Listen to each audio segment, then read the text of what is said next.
Assalamualaikum warahmatullahi wabarakatuh. Para pemirsa IMM TV dimanapun Anda berada. Kali ini saya sedang bersama Kadam Musle Syuaib, adalah mantan aktivis ya, yang sekarang memiliki dunia lain ya, kehidupan lain. Ya. Kehidupan lain. Katanya kita dengar main saham, Bang. Bagaimana ceritanya itu, Bang? Iya, ini dunia saham ya. Agak ngeri juga sebenarnya kalau kita bicara soal sahamnya, tapi nggak apa-apa ya, biar kita sama-sama belajar soal itu. Saya sebenarnya bukan baru-baru masuk di pasar modal ya, di dunia saham. Sebenarnya udah cukup lama, ada 10 tahunan lebih lah main di sana. Bagi sebagian orang yang bisa dibilang lama, tapi nggak tentu juga, itu bisa dibilang baru juga gitu. Iya. Nah, perspektifnya kan bisa beda-beda gitu.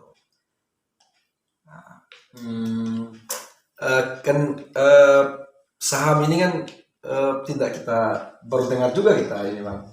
Cuman kita ingin tahu aja seperti apa sih saham ini.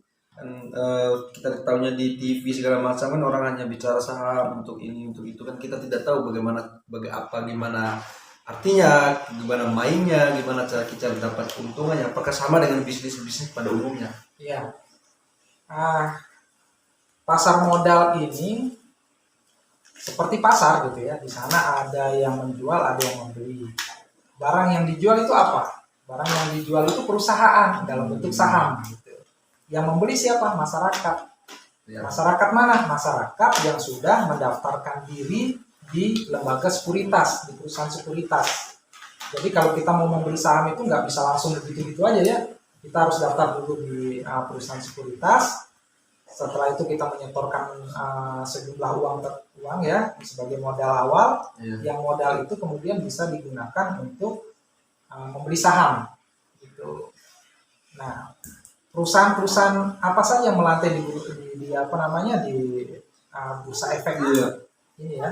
Ini kan perusahaan macam-macam perusahaan tersebut itu ya. Dan rata-rata itu perusahaan-perusahaan besar. Makanya indeks pergerakan saham sebuah negara itu menggambarkan kondisi ekonomi negara tersebut gitu.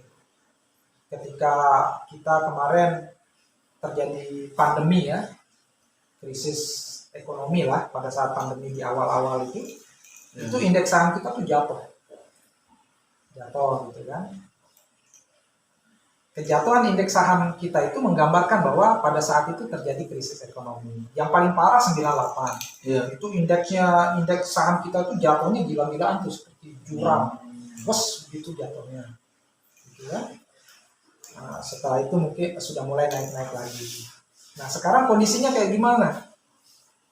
Kalau beberapa hari belakangan, kalau minggu kemarin IHSG kita turun ya, tapi yang hari ini itu sudah mulai naik lagi. Dan kita sekarang berada pada indeks kita itu sudah memecahkan rekor tertinggi selama IHSG itu ada. Tertinggi sampai di atas 7.000. Itu belum pernah kita mencapai angka 7.000 gitu ya. Ini menggambarkan perekonomian kita sudah mencapai puncak ini gitu. Apakah besok akan kembali naik atau mungkin turun ya, kita nggak tahu gitu. Jadi intinya gambaran ekonomi negara kita, bahkan dunia itu tergambar dari indeks saham negara tersebut gitu kan. Oke. Apa pengaruhnya bagi perekonomian dunia ini, Bang, soal saham ini? Ya, gini ya, seperti yang saya bilang tadi, bahwa yang melantai di bursa efek sebuah negara ya, itu adalah perusahaan-perusahaan besar yang mengkapitalisasi perekonomian negara tersebut. Nah, ketika perusahaan-perusahaan besar itu kinerjanya naik, nilai sahamnya naik dong. Gitu ya. Ketika nilai sahamnya naik, semua perusahaan-perusahaan itu nilai sahamnya naik, maka indeks saham negara tersebut juga naik. Itu kan ceritanya. Nah, kalau kinerja dari perusahaan-perusahaan itu turun, ya terserah karena apalah, misalnya karena pandemi, karena perang, karena ada krisis global misalnya, atau apapun itu yang membuat kinerja dari perusahaan-perusahaan itu turun, maka secara total indeks saham negara tersebut akan turun, bahkan mungkin jatuh. Nah, ketika penurunan itu terlalu dalam, itulah yang kita sebut sebagai terjadinya krisis. Gitu. Nah, pertanyaannya ini, apakah krisis itu secara alami terjadi atau sengaja dibuat, kan gitu tadi? Ya macam-macam. Bisa jadi karena alami, misalnya yang alami itu misalnya terjadi bencana alam, gempa bumi, tsunami, segala macam. Ya real itu kan. Tetapi kebanyakan memang disengaja. Gitu. Ketika indeks kita sudah terlalu tinggi ya, indeks saham sebuah negara terlalu tinggi, itu kalau kita menunggu dia lebih tinggi lagi, itu kan naiknya kan sedikit-sedikit tuh. Naik sedikit. Misalnya harga beras lah, misalnya ini pakai contoh sederhana aja. Harga beras misalnya sudah 10.000 nih. Memang mungkin saja kita memprediksi harga beras itu akan naik sampai 10.500. Tapi naiknya kan pelan-pelan tuh. Pelan-pelan, mungkin besok 10.050, 10.100 gitu kan. Nah, bagaimana seorang investor yang memiliki modal besar misalnya ya, memiliki modal besar, kalau dia ingin mendapatkan keuntungan yang lebih besar itu bagaimana caranya? Ya dibikin jatuh dulu harga beras itu. Misalnya sampai 7.000 misalnya, misal ya 7.000. Ketika harga beras sudah sampai 7.000, dia akan memborong beras itu. Ketika dia sudah memborong harga beras itu, kemudian perekonomian itu menjadi bangkit gitu kan, menjadi naik sedikit demi sedikit, harga beras akhirnya kembali ke harga 10.000. Bayangkan keuntungan yang dia dapat dari harga 7.000 yang dia beli beras itu, dia beli harga 7.000 menjadi 10.000. Saham juga begitu. Ketika krisis itu terjadi, harga saham pada waktu itu misalnya 10.000 misalnya per satu saham, setelah itu dibikin jatuh gitu kan, dibikin jatuh misalnya saham perusahaan itu karena krisis dia bisa menjadi 5.000 misalnya, lalu investor itu akan memborong saham perusahaan tersebut dengan harga 5.000. Nah, suatu ketika dia akan naik lagi nih, akan naik lagi kembali ke posisi normal menjadi 10.000. Dari 5.000 ke 10.000 dia dapat untung 5.000 kan gitu. Daripada dia menunggu misalnya dari 10.000 ke 11.000, itu kapan dia naik sampai 11.000? Iya. Kayak gitu. Makanya kadang dibuat. Bagaimana krisis itu diciptakan? Dengan cara apa? Ya macam-macam. Dengan cara perang misalnya, dengan cara pandemi misalnya sengaja dibuat pandemi segala macam. Tapi itu kan memakan korban jiwa, kemanusiaan, menyangkut kemanusiaan nyawa orang. Iya. Dunia kapitalis kan seperti itu. Nggak peduli dengan ini gambarannya aja ya, seperti misalnya krisis di Rusia, perang Rusia sama Ukraina. Itu di bulan Maret ya. Awal Maret. Ya, awal Maret ini kan terjadi perang Rusia sama Ukraina. Kita membayangkan bahwa perang itu akan begitu dahsyat gitu kan, sehingga menyebabkan kerugian bagi dua belah pihak, Rusia dan Ukraina, bahkan dunia gitu kan, karena Rusia ini kan ancaman nuklir segala macam. Kita membayangkan seperti itu, tapi di balik itu kita tidak membayangkan bahwa perang ini menyebabkan harga minyak itu naik gila-gilaan gitu ya. Saya mencatat ya, saya ingat betul di bulan Februari itu harga minyak itu kan 82 per barrel, 82 US dollar per barrel. Pada saat bulan Maret itu meningkat menjadi 128 per barrel. Ini bagi negara-negara yang memiliki minyak, ini kan keuntungan yang luar biasa gitu. Nah, Rusia bagaimana misalnya? Rusia ini kan penghasil minyak, ya salah satu penghasil minyak terbesar di dunia ya, minyak bumi terbesar di dunia.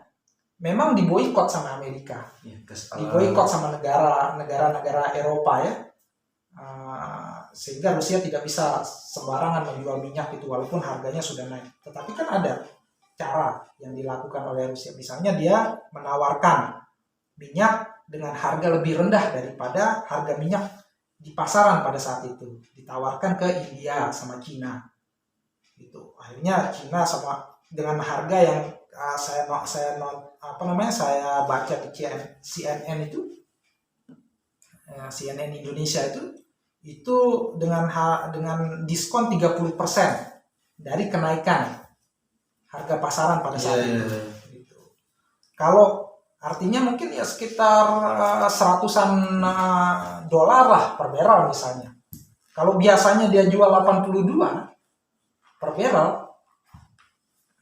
tiba-tiba dia bisa menjual minyak itu 100 saja, 100 US dollar per barrel, itu berapa triliun dia dapat gitu.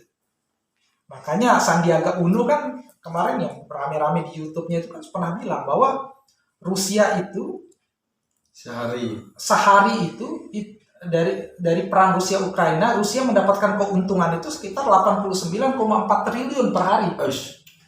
Nah, ini kan luar biasa. Makanya Sandiaga Uno itu mengatakan, memprediksi bahwa perang Rusia dan Ukraina akan berlangsung panjang lama gitu. Karena keuntungan yang didapatkan oleh Rusia itu besar. Kalau misalnya kita pakai logika, Rusia itu kan negara adikuasa, pemilik nuklir terbanyak di dunia, memiliki persenjataan terbesar di dunia gitu kan. Kalah Amerika itu terlengkap. Untuk menghancurkan Ukraina itu hitungan jam lah, nggak perlu hitungan hari, hitungan jam. Tetapi kok sampai sekarang perang itu masih berlangsung. Gitu. Ada apa di situ ya? Pikiran saya ya memang sengaja diciptakan perang itu. Untuk imbasnya kemana? Imbasnya ke kita negara yang kecil-kecil ini. Minyak naik, negara bingung gitu kan. Ketika minyak sudah sampai 128 US dollar per barrel pada bulan Maret itu, subsidi minyak kita, subsidi kita itu kebanyakan dialihkan untuk mensubsidi minyak bumi. Gitu kan. Dengan nilai yang ratusan triliun seperti itu gitu ya. Nah, ketika sudah menjelang akhir tahun anggaran, nilai subsidi itu menjadi mulai habis gitu kan. Jadi negara itu bingung nih, dari mana lagi mendapatkan uang untuk mensubsidi minyak. Makanya ketika saat ini, hari ini nilai minyak bumi itu sekitar 90 US dollar per barrel, kita harusnya turun harga minyak, harga BBM itu mestinya turun kan gitu logikanya gitu. Tetapi karena subsidi sudah habis di bulan Maret kemarin itu, ya mau tak mau ya akhirnya pemerintah terpaksa menaikkan harga BBM. Itu argumentasi pemerintah untuk membenarkan negara tuh. Ya, untuk membenarkan kebijakan dia menaikkan harga BBM. Tapi ini menggambarkan bahwa banyak krisis yang memang sengaja diciptakan untuk membuat para kapitalis, pemilik modal besar, itu bisa mendapatkan keuntungan yang lebih besar. Makanya kita lihat pola krisis ini kan terjadi ya mungkin 3 tahun, 4 tahun sekali itu ada krisis. Kemudian setelah itu dibikin naik perekonomian kembali lagi ke posisi garis normalnya. Setelah dia sampai di garis normal, dibuat krisis lagi, turun lagi, gitu-gitu terus. Nah, yang pemilik modal besar itu akan membeli saham-saham perusahaan-perusahaan itu pada saat krisis itu terjadi. Ketika harga saham-saham itu murah, dia beli di situ gitu.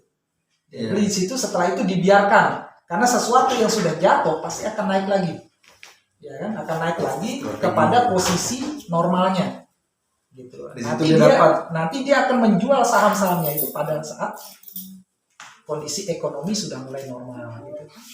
Makanya orang curiga juga nih, jangan-jangan pandemi ini sengaja diciptakan loh untuk membuat krisis. Nah, apalagi perang sengaja, kan perang kan bisa aja buat kita nyerang siapa aja kan bisa aja kita lakukan mau kita kalau kita negara dikuasa kan. Oke Bang, poinnya udah kita dapat ya. Cuman begini. Terakhir yang ingin kita tanyakan ke beliau, kita juga ingin dong mengikuti jejak mungkin jadi ikut di dunia pasar modal ini.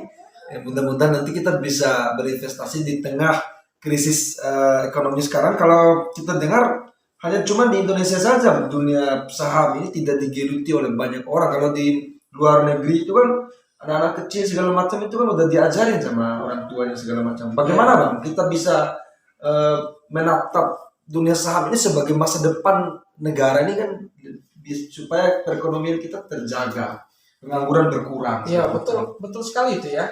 Makanya kita sering mendengar bahwa perekonomian kita ini diatur oleh asing. Gitu. Bagaimana cara asing itu mengatur perekonomian kita? Kita kadang-kadang orang awam nggak tahu tuh, nggak ngerti. Bagaimana ya? Apa karena asing itu membuat krisis di sana sini sehingga Indonesia kena imbas? Ya betul juga itu. Gitu. Nah, kalau secara gampangnya aja misalnya kita punya indeks saham ya, indeks saham ini saham yang diperjualbelikan di Indonesia ini, perusahaan-perusahaan di Indonesia ini itu kebanyakan yang bermain itu investor asing. Investor kita ini kan kecil-kecil, nggak banyak lah, dan memang belum familiar lah investasi saham bagi masyarakat Indonesia. Ketika pemain saham itu kebanyakan investor asing, artinya perekonomian kita tergantung mereka. Mereka bebas aja mau menaikkan harga sahamnya gitu kan, atau mau menjatuhkan harga sahamnya mau mereka. Makanya ya, kalau misalnya kita baca-baca berita, kenapa harga saham hari ini turun? Karena investor asing menarik dananya dari Indonesia sekian triliun. Makanya indeks harga saham gabungan kita Indonesia, IHSG kita jatuh. Jadi maunya asing ya. Ketika dia misalnya ingin menaikkan perekonomian kita ya, perekonomian itu mereka masuk aja ke dalam, masuk aja ke bursa saham kita, mereka memborong saham-saham di Indonesia, beberapa perusahaan-perusahaan besar, sehingga nilainya menjadi naik, tentu IHSG akan naik gitu kan, perekonomian kita kelihatan naik. Jadi ada permainan-permainan di situ gitu. Nah, bagaimana cara mencegah agar asing tidak terlalu berkuasa terhadap pergerakan ekonomi di Indonesia? Ya, nasionalisme itu gitu. Kita harus masuk di situ. Kita harus masuk di situ sehingga kita bisa menguasai perekonomian kita sendiri. Betul. Gitu. Nah, yang jadi persoalan kan kita nggak paham dengan dunia ini gitu. Dan kita banyak yang tidak mau belajar dengan dunia ini sehingga ya udah kita dimain-mainkan saja gitu. Karena kita udah berdiskusi panjang ini, tentu kita juga tertarik, saya tertarik di dunia ini, dan mungkin ini bisa jadi motivasi dan inspirasi bagi semua kalangan muda, mahasiswa supaya uang belanjanya atau dompetnya tetap terisi nih gitu. Mungkin ada arahan dari abang, masukannya mungkin supaya kita bisa ini. Kalau kita berbicara investasi ini sebenarnya ada sisi positifnya bagi bagi kita semua ya. Ketika seseorang itu berniat menjadi seorang investor, tentu dia akan mengumpulkan modalnya ya. Mengumpulkan modalnya dengan cara yang halal lah, macam-macam lah, bisa jualan, bisa jadi Gojek segala macam gitu, atau jadi pegawai segala macam. Nah, dengan modal yang terkumpul itulah kemudian dia bisa berinvestasi. Sisi positifnya bagi investor pemula tadi, dia tidak menghambur-hamburkan uang untuk sesuatu yang tidak berguna. Gitu ya. Terutama mahasiswa ini kan ya gitulah, banyak uang yang terbuang percuma lah. Kalau dia sudah berniat menjadi investor, mungkin dia akan nabung. Akan nabung gitu kan, mengumpulkan uang sedikit demi sedikit, atau dia bekerja menghasilkan uang dengan modal yang kemudian modal yang dia yang sudah terkumpul itu kemudian dia nanti akan membelikan saham gitu ya. Membelikan saham yang kemudian itu dianggap sebagai tabungannya dia. Jadi prinsipnya saham ini begini ya, saham ini kan akan mengikuti perekonomian suatu negara gitu ya. Perusahaan itu kan gitu. Jadi kalau kita memilih sebuah perusahaan yang bagus, yang kinerjanya bagus, kita sudah bisa memilih perusahaan seperti itu, kita beli sekarang perusahaan itu. Proyeksi kita perusahaan ini tentu akan berkembang seiring dengan perkembangan perekonomian negara itu. Ya. Nah, kalau dengan demikian kesimpulannya bagaimana? Dengan saham yang kita beli hari ini, itu 5 tahun atau 6 tahun kemudian saham modal kita ini akan meningkat, akan berkembang gitu kan. Karena perusahaan ini tentu akan berkembang terus nih. Itu mengikuti perkembangan perekonomian Indonesia. Nah, daripada kita nabung di bank misalnya, kita hanya mendapatkan keuntungan misalnya dari deposito setahun hanya sekian persen gitu kan. Kalau kita beli saham itu bisa di atas 10% setiap per tahunnya gitu. Mengikuti apa namanya, kan IHSG kita kan rata-rata di atas 10% gitu perkembangannya, keuntungannya. Kalau deposito kan di bawah itu. Dari situ aja kita sudah ini. Apalagi kalau kita ternyata hoki gitu ya.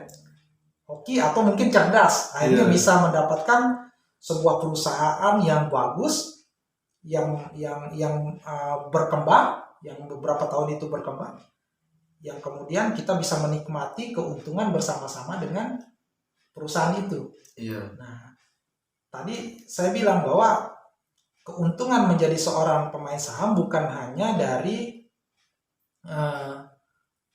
meningkatnya nilai saham tersebut, tetapi juga didapatkan dari dividen yang dibagikan oleh perusahaan itu. Setiap perusahaan ini kan membagikan keuntungannya tiap tahun berapa keuntungannya. Nanti akan digelar rapat umum pemegang saham, berapa persen dari keuntungannya itu yang kemudian dibagikan kepada para pemilik saham. Itu namanya dividen. Dari situ juga kita sebagai seorang investor juga mendapatkan dividen itu per tahun. Jadi keuntungan bermain saham juga tadi, satu dari berkembangnya nilai saham tersebut, yang kedua dari dividen atau keuntungan perusahaan yang dibagikan oleh perusahaan yang kita dapatkan tiap tahun. Siap. Tentu dari apa yang disampaikan oleh beliau ini adalah sebuah ilmu bagi kita semua ya, dan bukan hal yang bukan hal yang sesuatu hal yang tidak bisa kita ketahui ya, tapi ilmu saham itu kan ilmu penting bagi kemajuan perekonomian kelompok baik maupun individu kita.